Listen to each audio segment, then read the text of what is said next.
Now, if you ask somebody what are some of the biggest niche brands that the industry has to offer, they would of course answer with Bond Number 9, Creed, Amouage, Xerjoff, so on and so forth. In today's episode, I took what I think is probably one of the most underrated fragrances from 10 huge niche brands. I'm excited to share this list with you and also let you know why I really enjoy these underrated fragrances so much and why I think you should try them as well. So make sure to stay tuned.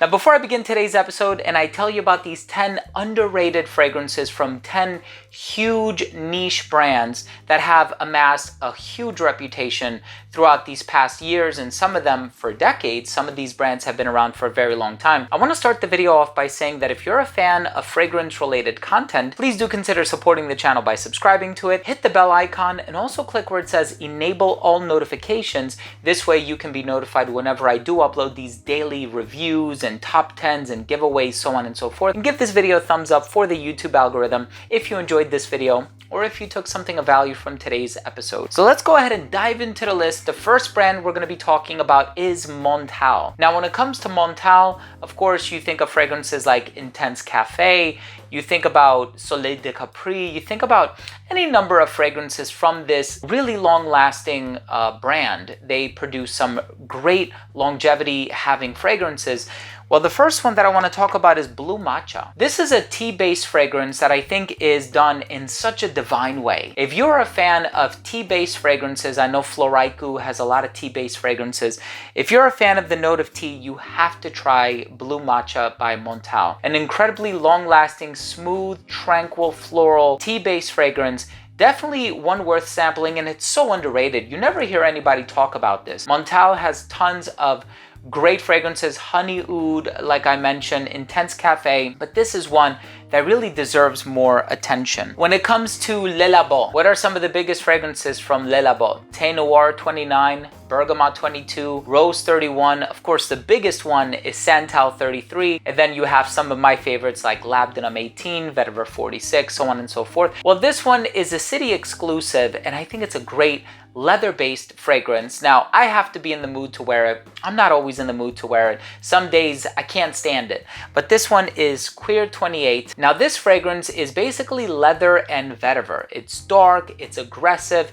I've actually had this bottle since September 14th of 2013. Go figure. So I've had this for almost an entire decade. Really dark liquid, Dubai City exclusive. Still smells great. I've been storing it properly. So definitely one of the more underrated fragrances by Le Labo. The next brand I want to talk about is Creed. Creed is a titan in the industry, probably the biggest niche brand that the industry has to offer. We all know Aventus, Green Irish Tweed, Royal Oud, so on and so forth, Silver Mountain Water, Virgin Island Water. Well, one that I think is getting steady traction as of late, especially in the hotter months of the year, an underrated fragrance from Creed. No, it's not Royal Water. No, it's not Asian Green Tea, Cidre Blanc. It's actually a Roja. A Roja is a great, mass-appealing, pleasant fragrance. The fact that this isn't as popular as like Green Irish Tweed or Virgin Island Water kind of beguiles me. Like, why isn't this as more popular? It's soapy, it has this melon aroma to it.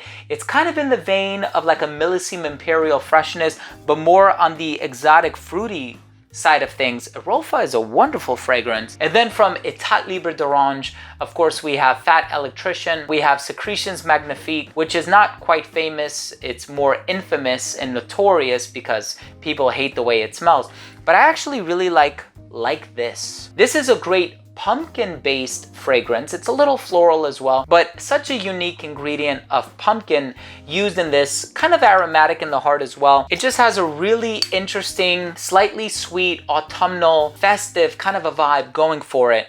And this is a great fragrance that is not often spoken about. The Ghost in the Shell is probably the one that is spoken about most recently. They just came out with another one called Frustration, but this is one that I truly think deserves more love and more hype. The next brand is Initio Parfum. Now, Initio, for whatever reason, does really well. A lot of their fragrances get really high praise.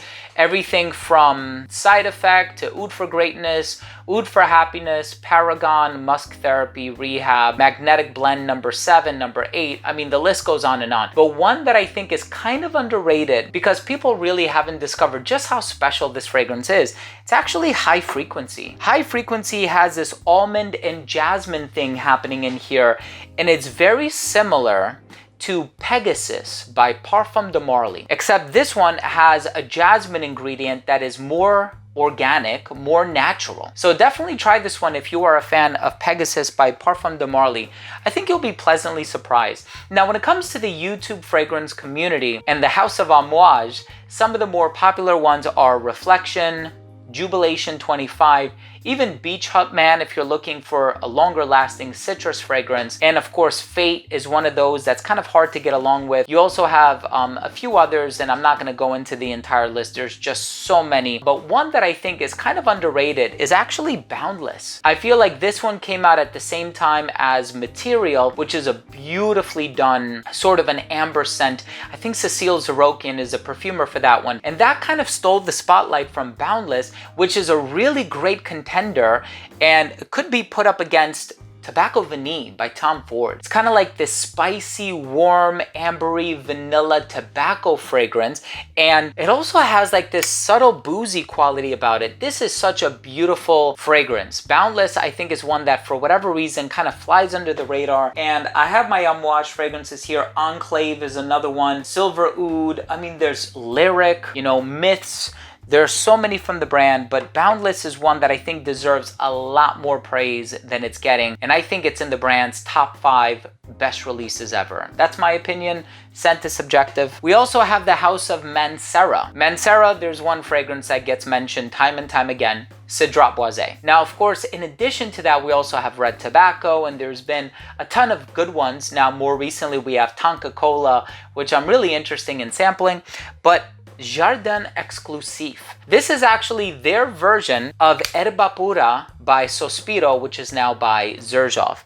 So this is a longer lasting Erba Pura. It's a little bit more on the herbal aromatic side of things, of course, with a name like Jardin, which means garden. So this one is going to be more herbal, more leafy, more vegetal in a way, but this is also a longer lasting version of Erba Pura. If you are a fan of that fragrance, you gotta try Jardin Exclusif by Mancera.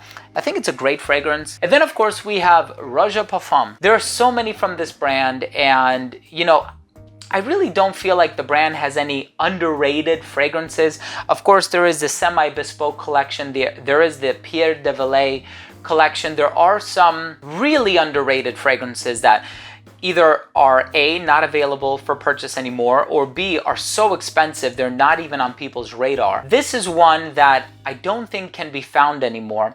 This one is actually L'Oscar, and it was made in collaboration with the famous hotel, and this one is a spicy, peppery, grapefruit and sandalwood fragrance. It's so classy, it's so fresh, it's so sophisticated, and it's a shame that something like this is not as readily available. I think the House of Roja Parfum would do really well for themselves and for the consumers if this became a little bit more widely available. For all I know, it probably is.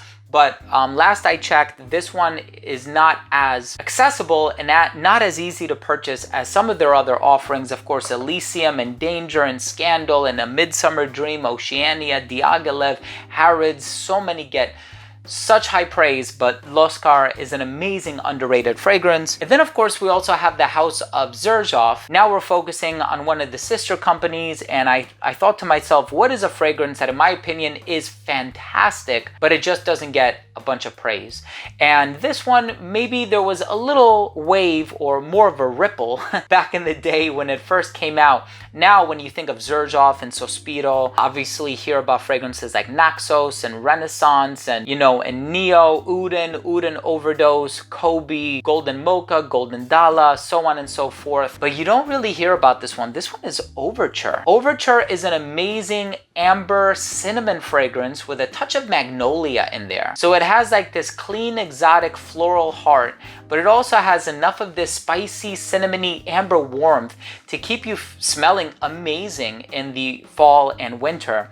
Overture is a great fragrance, one that I think really deserves more attention. Now, the number one fragrance that I want to talk about is Parfum de Marly. Parfum de Marly is up there with Inicio and Xerjoff and Creed. And Marly has some of the biggest hits: Leighton, Pegasus, Go Dolphin, Herod, Percival. Some of the more underrated fragrances are like Galloway, maybe even Greenlee, right? Like Greenlee hasn't reached a reputation of like a Pegasus or a Pegasus exclusive, but I wanted to go with something really, really, really underrated. You guys know I mentioned this in a previous video, as a matter of fact, and this fragrance for me has the creamy sandalwood, it has the cinnamon, it's like a cross between Creed's original Santal and Amouage's Reflection for Men. It's fresh, it's citrusy, it's bright, but it's also kind of sweet, spicy, creamy with that sandalwood.